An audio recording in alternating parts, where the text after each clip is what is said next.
Guys, some of you may or may not know, but like I'm an old car audio installer from way back in the day, late 70s, early 80s, and I want to show you a tool that we used to use that was extremely important. This was back in the days before uh, prefab wiring harnesses came out to marry a car stereo wiring harness to a automobile wiring harness. So anyway, my this is a test tool that I use a lot. This tool does a couple things for me. This will allow me to find a speaker in any given car stereo harness or clump of wires. Like if you have a handful of wires that are just chopped off, you don't know what they go to. This will help you find your speakers. But I want to show you guys how I make this and then how you would use something like this to test a speaker and make sure the polarity is correct. Okay, so here's what we're going to do. You start out with a 1.5 volt battery. Okay, it doesn't matter if you use AAA's, AA's. AA's last longer. AAA's last a very long time, and as long as these leads don't touch each other, you'll get years of service out of that one battery. Okay, so what you do is you take some wire, and I like to use like 18 gauge wire, and what you do is you tin up the ends, make them shorter and a little bit flatter, and then you solder them to the battery. Now, always make sure that black is negative. So if you're, in this case, I'm using green and black, or if you used red and black or blue and black or whatever, always make sure the black is negative, and you're going to want to put the black on the negative of the battery, okay? Always make sure this is correct. So black is always negative, your other color's always positive, okay? Then what you do is you solder them. And what I like to do when I solder them is I'll take a pocket knife and I'll kind of scrape this up a little bit, rough it up a little bit, rough up the bottom, get you some good solder, right? And just solder it up. Don't spend a lot of time on it because you don't want to blow up your battery. I've never had one blow up. I've made probably 100 of these in my lifetime. Never had one blow up, but I have gotten them pretty darn hot. And anyway, so you solder that up. Like I say, again, it's imperative you make this polarity correct. I mean, you're not going to blow anything up, but I'm going to show you why. Okay, then what I do is I wrap the battery after I solder it. I wrap it in tape like this. Okay, I go around and I wrap it from end to end in tape. Then I take and I heat shrink it. And the reason why I do this is because then this soldered connection, no matter how much it gets bounced around or dropped on the floor or whatever, is going to stay connected. Because if you're not a very skilled person when it comes to soldering, then those can come off. All right. So now here's what we have. We've tinned up the ends here, and I've made sure they're kind of pointed because we're going to eventually stick these in a harness, and I'm going to show you in a vehicle what I'm going to, how I'm going to use this to test. But currently the way it is, I want to show you what it does. Okay. Now what we want to do is we're going to make sure we can check it with a voltmeter. But this is what we're listening for when what we call pop a speaker in the car audio trade, okay? Hey, pop some speakers. So here's what's going to happen. Okay, can you hear that?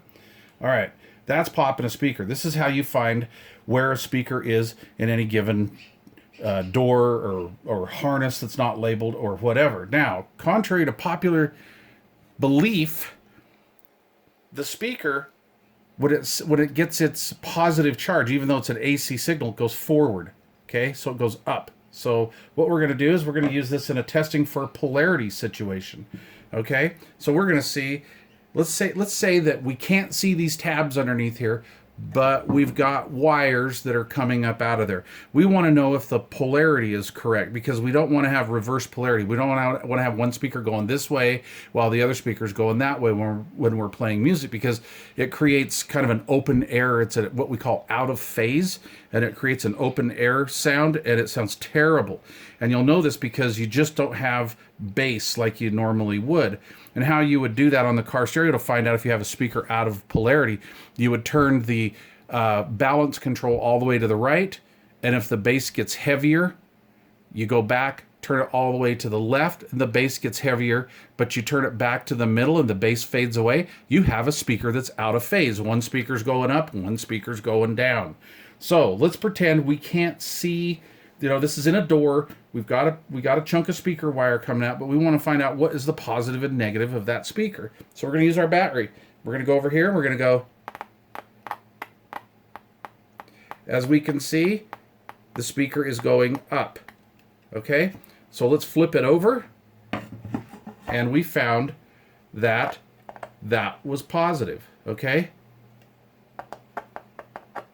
so let me try to pin this in here so you guys can see. Okay, here we go. Let's see if we can see it on camera. Now you guys can use 9-volt batteries if you want. I wouldn't go much further than that. And what that's doing is that's making the speaker go up. Now, if it was going out of phase, then it would be like this. And we would be getting, come on, this is hard to do with one hand, guys, sorry. The speaker would suck in. See, it's sucking in. And we don't want that to happen. So anyway, that's how you check for polarity. I guess probably I should have made up a bigger one to demonstrate. In fact, I can do that. Hold on. Okay, so what I've done is I've just come back here and I just took a 9-volt battery with a generic connection here, whatever you call these, the little battery terminals. And now you'll hear it and it'll be considerably louder. Okay, actually, I probably should have used this for demonstration in the first place. Okay, here we go, boys. All right. So let's see if we got our polarity right. See how that's sucking in? Okay, so that's out of phase. All right, so what we want to see is we want to see it popping up. See, that's in phase.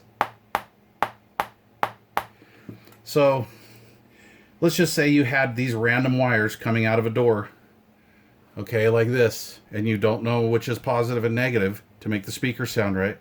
Now you know how to do it. I mean, my little brother, he uses 9-volt batteries all the time. He's been doing it forever. I use 1.5-volt batteries. Just, I don't know. It's just the way I go. These in a noisy environment will, like if you're in a shop or something like that, and there's a lot of background noise and you're trying to pop speakers in a vehicle, this would probably work a little bit better than the 1.5-volt battery. But I've been using these for decades like this, and you know, I just shut the doors and I listen. I go into the little harness in the dashboard and I pop them. Now, I'm doing a stereo in a vehicle, and unfortunately, I really don't have access to an aftermarket wiring harness. So I'm going to be showing you guys this technique. So how to wire up a harness to a vehicle or a stereo to a vehicle that either you can't get a harness for, or maybe it's a special situation where it's a motorhome or something and it's been wired in kind of a goofy fashion. This will definitely help you out. All right, stay tuned, guys.